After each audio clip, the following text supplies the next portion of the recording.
Hey guys, for the past 4 years or so, I have carried this little 6 hour P365. Absolutely love the pistol, no complaints at all with it. It's got good capacity, it conceals well, I shoot really well with it, and for probably 3 to 4 years before I carried this, I carried a Smith & Wesson M&P shield, and I really liked that original shield as well. Couple small complaints was capacity was kind of low. You either got a 7 or an 8 round magazine. And my biggest complaint with that shield though is that the 8 round magazine had this like rubber sleeve that would slide over so that when you inserted it, it kind of filled in that gap. But the thing was loose and it would slide away from the base plate. And sometimes you would go to put the magazine in and it wouldn't seat right because that piece of rubber had moved up a little bit. And so because of that, I rarely carried it with the 8 round magazine in it. So I just always kept the 7. So anyways, Smith & Wesson came out with the M&P Shield Plus. Maybe, I don't even know, maybe 2 years or so ago now. They had the M&P Shield 2.0, which made a bunch of upgrades over the original. And then now this is the Shield Plus, which is upgrades over even the 2.0. So I kind of been wanting one of these for a while, this version specifically. And Smoky Mountain Guns and Ammo had them on sale last month. Plus, there was a huge rebate. I'll tell you guys about that in a bit. But I decided to pick one up. And so I went with the Shield Plus. This is the Optic Ready version, thumb safety, and this is the EDC bundle. But I kind of figured I'd show you guys how it comes, do a quick little unboxing, then show you all the features and specifications on the pistol, probably break it down, and then maybe compare it to that SIG P365. And before I start the unboxing, let me just say that so YouTube knows I am not trying to sell anything. Nothing on this channel is for sale. All I'm doing is showing you what I bought, where I bought it from, and how much I paid for it. Not for sale. Every time I do a gun review or a ammo score, I always get strikes on the channel because somebody thinks I'm trying to sell something. This is not for sale. So this comes obviously in a cardboard box, and then you get this little case here. It's like a soft case, gun lock, some warnings, some registration stuff, and then a manual. I would definitely recommend going through your manual. All right, so on the box, it said it was an EDC bundle. And this is kind of what's included.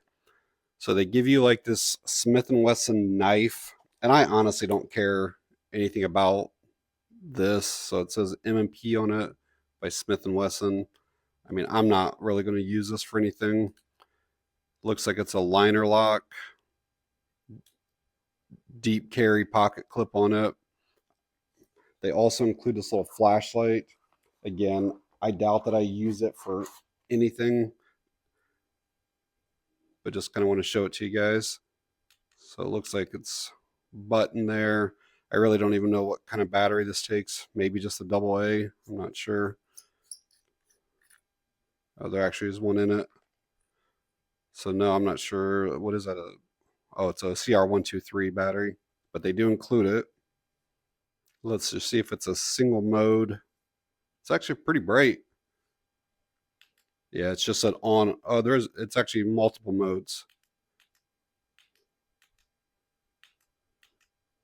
I don't see a way of flipping through them though without turning it completely on and off. So yeah, if you want to get to like a lower mode, you have to shut it off, turn it back on. Have an extra magazine up here with the count and viewing window. And then we have the pistol down here.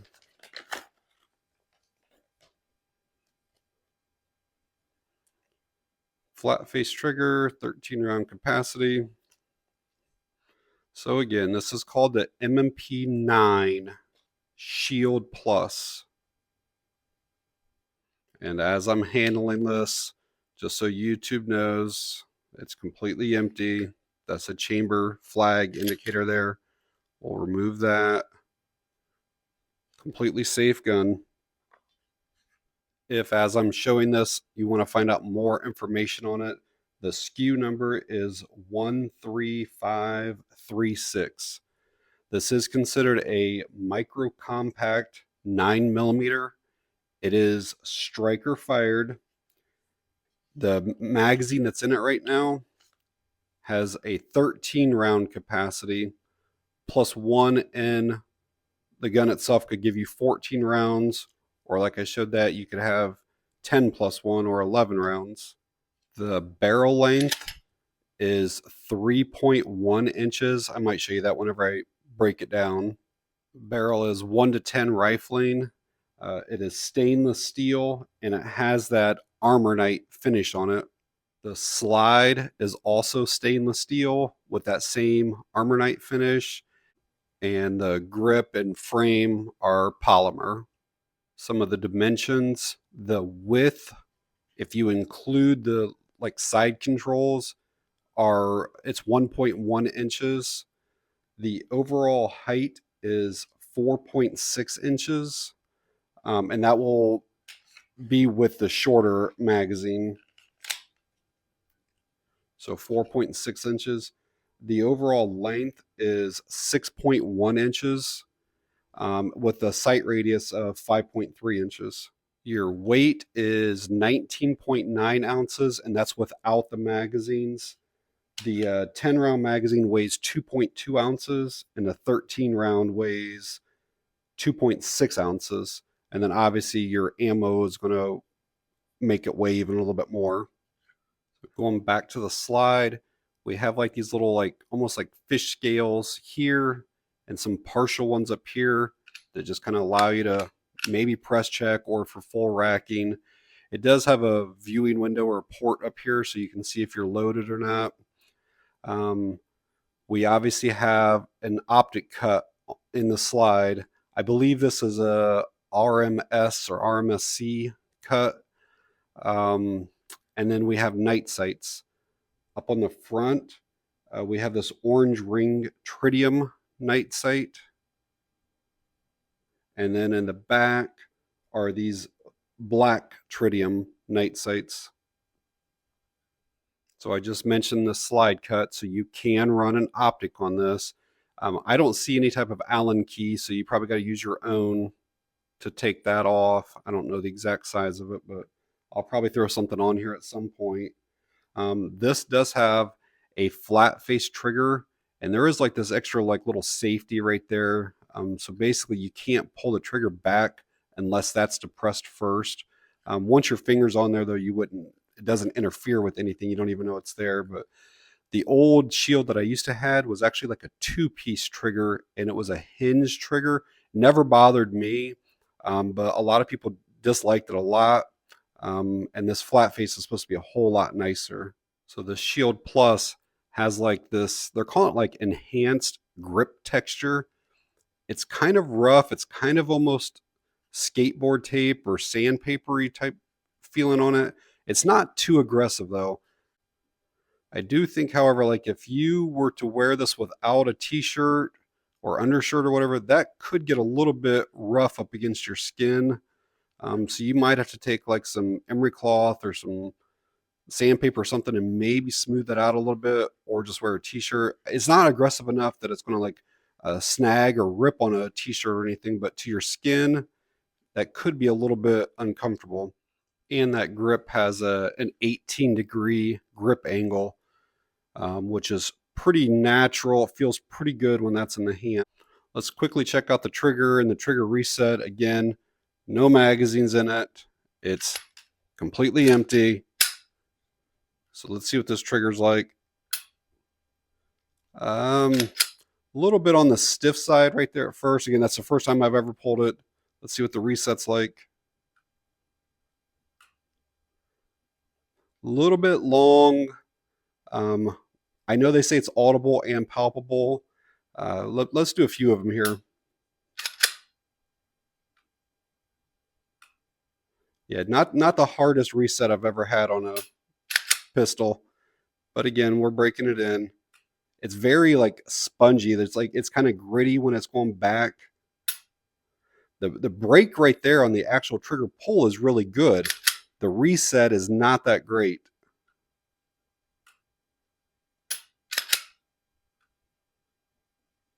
But again, that will get better probably with time.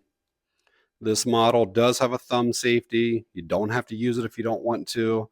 Let me see how hard it is to activate. A little bit stiff right now, that's for sure. My original shield that I had, going back 7-8 years ago, I had to work that thing in probably 300 or 400 times before I could easily do it. I had to almost like take two hands to. It was so stiff. This one's not nearly as bad as what that one was. And then just like everything else, the more you work it, usually the easier it'll get. Just kind of as these parts kind of wear in just a little bit. So let's field strip it real quick, and then I'll do some comparisons maybe with that P365. Probably should look through the manual, but it's probably the same as before. You usually have to pull this down. This can be extremely stiff at first, but you got to get it down to basically just past the 6 o'clock position. And then you want to bring the slide back forward. Now, there is a sear lever in there that I could have pushed down. You can put something in there like a little screwdriver or whatever and push this down. Let's see if I can show this to you guys. So you see this little like yellow thing that's down in there? You can push on that right there and do it this way, or you can generally just pull the trigger like this, and then this will slide off. And then you usually don't have to do a whole lot with this, maybe a little bit of oil on some of these spots here where you can see like there's metal rubbing already. So I'll probably put a couple drops of oil there. And then you got your recoil spring and guide rod. That does look like that is metal, so that's good. And it is captured. You can't take the spring off. And then you got your barrel here, and like I said, it was 3.1 inches. I don't know if you can see the rifling in there or not. Probably not. But that actually needs cleaned and probably a little bit of oil on it as well. After this video, I'll get everything cleaned and oiled and stuff like that. I'm actually surprised at how dry this gun is. Like even like the rails and stuff, like there is zero oil on anything. Typically, these manufacturers will ship this stuff with all kinds of grease and oil and stuff on them. But again, I'll put some lubricant on those rails. I'll put some around the barrel, on the hood of the barrel, and even down inside the barrel to prevent it from rusting. And putting things back together is just the reverse. And when you put your spring back in, see how like I'm off a little bit right here? I did that on purpose just to show you guys. Try to have it to where it's in the exact middle if you can. It just helps things go back together easier. And when you go to put your slides back on, again, make sure that that's still down. And then if it doesn't like go together real smooth and easily, just kind of back it back off again and try it again. But I'm obviously on there, so I'm going to lock this up and then push this back up, and then I should be good to go. We'll make sure that it fires. Yep. I'm going to be showing some quick comparisons to the P365, and again, completely safe, empty gun. So pretty much in every dimension, the P365 is still smaller. Lengthwise, you can see, I don't know, that's at least a 1/4 inch or more. Height-wise, you can see the Shield Plus sticks down quite a bit further. Width, they're probably pretty similar, but I still think that the P365 is thinner. And I know the weight of the P365 is a little bit less than the Shield Plus. Putting the 10-round magazines in both of them really doesn't change any of the lengths at all, or heights or anything like that. So again, the P365 is definitely a smaller gun. So this is both of them with 10-round magazines, so the exact same capacity, and the P365 is smaller. So this is the P365 with the 12-round magazine in it. That pinky's kind of half on, half off, but this is the way I carry my gun all the time, and I have really good control with it and pretty accurate. With the 13-round magazine and the Shield Plus, I can maybe get a little little bit more. I don't know. That's probably about the same, to be honest with you. But let's see on height with 12 versus 13. Again, this is not an exact science, but so obviously you get one more round with the Shield Plus, but it is a little bit longer as well.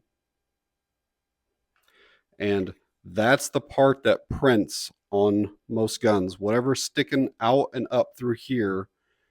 But again, this thing is so small. I mean, you can pretty much just cover it up completely. So this particular version with the Optic cut slide and the night sights typically runs about $500 or so.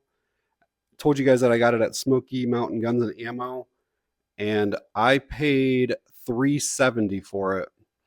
And the awesome thing about this is that there's a $50 rebate.